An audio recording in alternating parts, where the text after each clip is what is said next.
Please subscribe to this channel.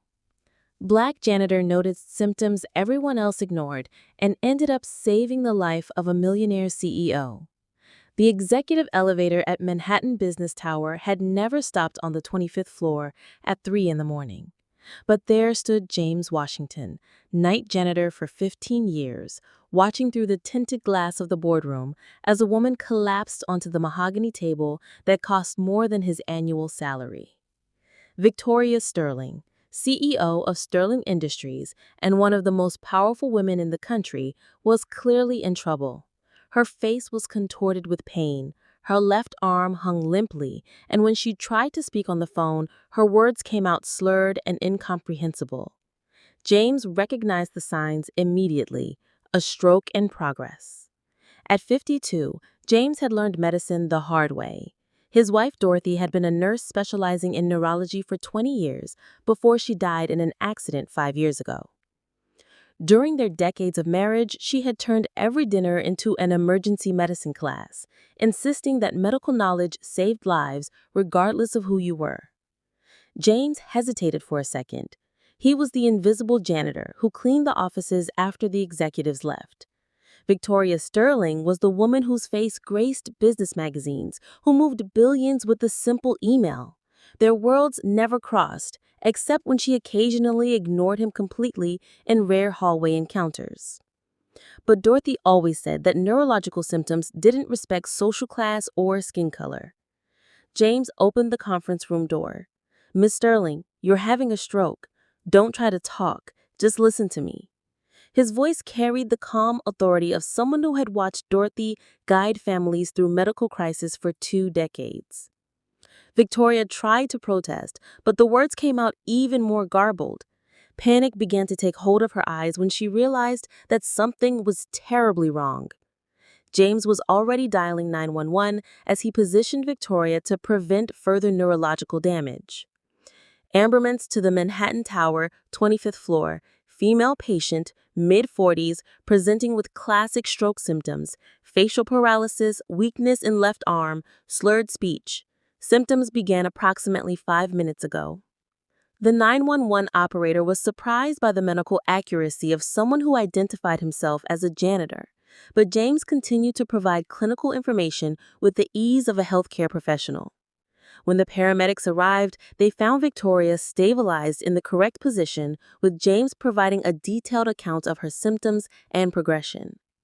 One of the paramedics whispered to his colleague, "This guy knows more about neurology than half the nurses I know." At the hospital, while Victoria received the treatment that would save her life, James returned to work as if nothing had happened. After all, he was just the night janitor, the invisible man who kept the building running while the powerful slept in their mansions. What James didn't know was that this night would change his life in ways even Dorothy couldn't have predicted, and what Victoria Sterling would discover about prejudice, medicine, and the true definition of competence would rewrite everything she thought she knew about human value. If you're following this story of how knowledge can break down barriers that money builds, don't forget to subscribe to the channel to find out how a simple act of humanity would expose a conspiracy that threatened not only Victoria's life, but the entire power structure she represented. The next morning, James arrived at work expecting life to return to normal. But he found an unpleasant surprise waiting for him in the employee locker room: a formal warning note on his locker. Inappropriate use of the executive elevator during work hours. Unauthorized access to corporate facilities after hours. The signature belonged to Wilson Carter, security manager, and the kind of man who measured his own worth by his power to make other people's lives miserable. James folded the paper calmly. 15 years of impeccable work, never a complaint, and now he was being punished for saving the CEO's life. The irony was not lost on him. In the corporate world, even doing the right thing could be turned into a crime when you were the wrong man doing it. What really bothered James wasn't the warning itself, but the timing. How did Carter find out about the previous night's events so quickly? The hospital maintained medical confidentiality, and the paramedics had no reason to report details to the company. Someone was watching Victoria Sterling's movements very closely. During the morning shift, James discreetly observed the movement on the 25th floor. Dr. Patterson, Victoria's personal physician, arrived 2 hours later than usual with an expression that mixed irritation and what looked like genuine panic. Through the glass doors, James saw a heated discussion between the doctor and Wilson Carter. Dorothy's memory came back to her like a blow. "Jammy," she used to say when they reviewed complex cases over dinner. When neurological symptoms appear suddenly in stressed executives, the first question should never be, "Why now?" but rather, "Who benefits if this person can no longer work?" James had assumed that Victoria's stroke was the result of stress and corporate pressure, but the tense conversation between Carter and Dr. Patterson planted a seed of doubt that Dorothy would have recognized immediately. Competent doctors didn't panic when patients survived medical emergencies. They celebrated. That afternoon, James received an unexpected call. Victoria Sterling wanted to see him in her office. When he arrived on the 25th floor, he found the CEO looking much better, but with an inquiring look that had not been present the night before. "James, correct?" Victoria gestured for him to sit in the chair across from her desk. "I want to thank you personally for what you did last night. The doctor said your quick action saved my life." "I only did what any decent person would do, Miss Sterling." Victoria studied his face with growing interest. "The paramedics were impressed with your medical knowledge. Where did you learn about neurological symptoms?" James hesitated. Talking about Dorothy always hurt, but there was something in Victoria's expression that suggested the question wasn't just polite. "My wife was a nurse specializing in neurology, 20 years at Chicago General Hospital. She taught me how to recognize emergency signs. She died in an accident 5 years ago." Victoria's expression softened genuinely. "I'm sorry for your loss." She paused, as if weighing her next words carefully. "James, can I ask you a strange question? In your informal medical opinion, did my symptoms yesterday seem natural?" The question caught James off guard. Victoria Sterling, one of the most powerful women in the country, was asking a janitor for his medical opinion on her own condition. Even more intriguing, she was phrasing the question as if she suspected something wasn't right. "With all due respect, Miss Sterling, this is something you should discuss with your personal physician." "I have—" Her response came too quickly, laden with barely concealed frustration. "Dr. Patterson said it was executive stress. He prescribed sedatives and recommended a vacation." James felt a familiar chill.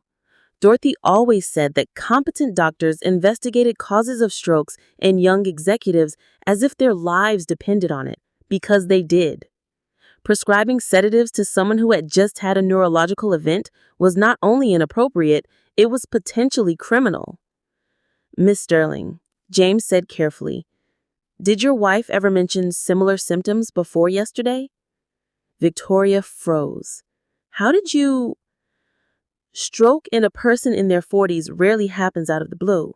There are usually warning signs that go unnoticed or are misinterpreted." Silence stretched between them as Victoria processed the implication. Finally, she nodded slowly. "Persistent headaches, occasional dizziness, episodes of mental confusion that Dr. Patterson attributed to work pressure." James kept his expression neutral, but internally, Dorothy was screaming alarms. Any competent neurologist would have ordered detailed tests in light of those symptoms. The fact that Dr. Patterson had ignored them meant one of two things: gross medical incompetence or something deliberately sinister. When James left Victoria's office 15 minutes later, Wilson Carter was waiting in the hallway, making a point of being seen observing the meeting. The smile he directed at James contained a thinly veiled threat, as if to say, "We know you're meddling where you shouldn't be." That night, as James cleaned up the empty offices, something Dorothy always insisted on echoed in his mind.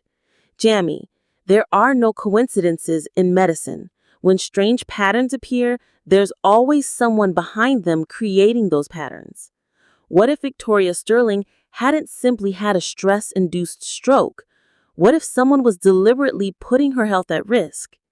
James thought about the warning in his locker, the argument between Carter and Dr. Patterson, the way they both seemed to know too much about events that should have been confidential.